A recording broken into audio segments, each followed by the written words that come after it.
वहीं प्रदेश में लोकसभा चुनाव को लेकर दोनों ही प्रमुख दलों ने अपनी ताकत झोंकी है। कुछ सीटों पर भी पेच फंसा हुआ है और कई सीटों पर प्रत्याशी टिकट की दावेदारी कर रहे हैं, तो कुछ सीटों पर प्रत्याशियों ने टिकट मिलने के बाद चुनाव लड़ने से इनकार कर दिया। राजसमंद लोकसभा सीट से कांग्रेस प्रत्याशी सुदर्शन सिंह रावत ने टिकट मिलने के बाद अपनी नाराजगी जताई और टिकट की दावेदारी के लिए पहले ही पार्टी हाईकमान को मना कर दिया। इसके बावजूद उन्हें टिकट दिया गया।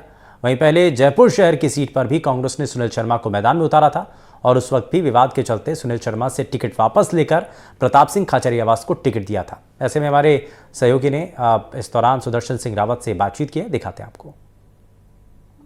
इन दिनों राजस्थान में लोकसभा चुनाव को लेकर दोनों ही प्रमुख दलों ने अपनी ताकत झोंक रखी है, लेकिन इसी बीच कई सीटों पर ऐसे भी चीजें देखने को मिली जहां नेता चुनाव नहीं लड़ना चाहते तो कई जगह पार्टी उन्हें टिकट नहीं देना चाहती।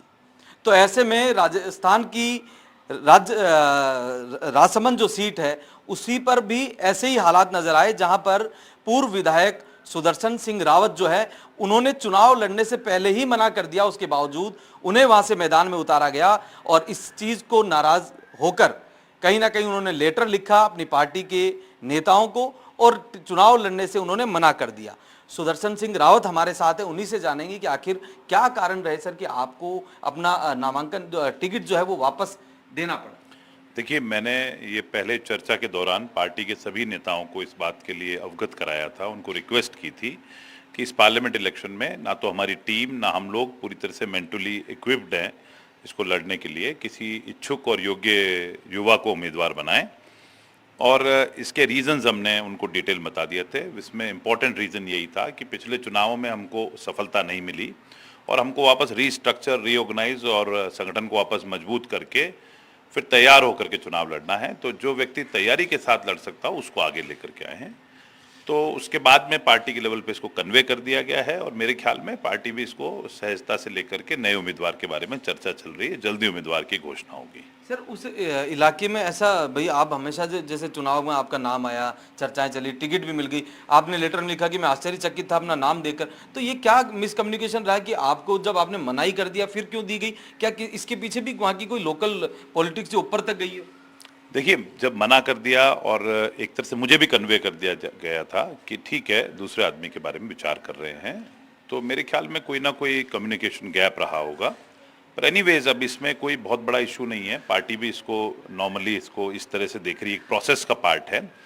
उस प्रोसेस में एक कम्युनिकेशन गैप किया है, उसको हम रेक्टिफाई कर रहे हैं सब लोग मिल करके, और जो इच्छुक व्यक्ति है उसको देने के लिए अब लोग पार्टी और सब स्क्रूटनी कर रही है और जो मिस्टेक हुई है उसको हम कवर अप करके उसको अच्छे तरह से चुनाव लड़ेंगे। सर, आपका क्या मानना है कि उस इलाके से कांग्रेस किसी कद्दावर कांग्रेसी नेता को चुनाव लड़वा सकती है, चाहे सीपी जोशी की अगर बात करें हम, क्या लगता है?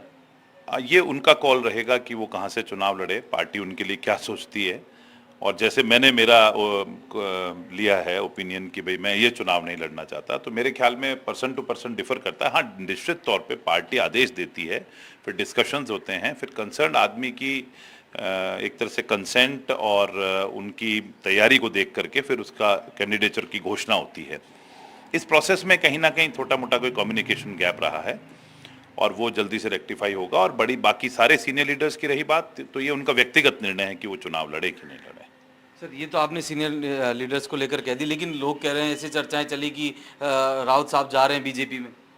ये तो चर्चा बिल्कुल बेबुनियाद है, इसका कोई बुनियाद नहीं है। इसकी टिकट से लेके चुनाव लड़ना नहीं लड़ना, इस विधानसभा क्षेत्र से लड़ना या उस विधानसभा क्षेत्र से लड़ना, ये प्रोसेस में रहा है, पॉलिटिकल प्रोसेस में रहता है।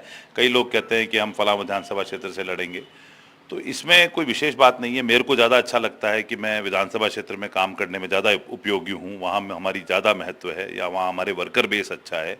पार्लियामेंट के लिए हम मेंटली तैयार नहीं थे, पार्लियामेंट बड़ा क्षेत्र होता है, 8 विधानसभा क्षेत्र है, तो इसमें ऐसी कोई बात नहीं है। और ये तो अटकलें हैं अब आजकल, क्योंकि भारतीय जनता पार्टी बहुत पोचिंग कर रही है, तो ऐसा लगता है कि भाई हर एक आदमी का कोई भी तो ईडी सीबीआई का डर नहीं है? नहीं, मेरे को किसी का डर नहीं है, मैं तो ऊपर वाले से ही डरता हूँ, बाकी किसी से नहीं डरता।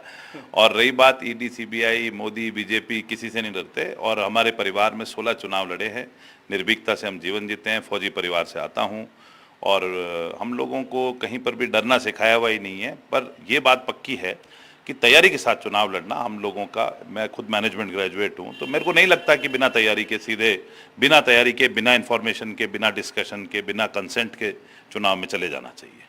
तो देखिए, ये थे सुदर्शन सिंह रावत, जिनका साफ तौर पर यह कहना है कि पार्टी ने, उनकी इच्छा नहीं थी चुनाव लड़ने की, उसके बावजूद उन्हें टिकट दिया गया। हालांकि ये भी कह रहे हैं कि पार्टी जिसे भी चाहे चुनाव लड़वा सकती है और मैनेजमेंट करना होता है चुनाव से पहले। ऐसे में मैनेजमेंट की जो चुनाव को लेकर जो व्यवस्थाएं की जाती है, चुनाव को लेकर जो रणनीति बनाई जाती है, उसकी कमियों के चलते ही चुनाव नहीं लड़ रहे हैं, ऐसा इनका कहना है। और परिवार के लोगों के लिए भी इन्होंने कहा कि उन्हें भी उन्होंने साफ तौर पर मना कर दिया था कि वो कोई चुनाव नहीं लड़ेंगे, उसके बावजूद उन्हें टिकट दिया गया। अब जल्दी जो है कांग्रेस इस सीट पर नया उम्मीदवार जो है वो घोषित करेगी। मुबारक खान, एनडीटीवी, जयपुर।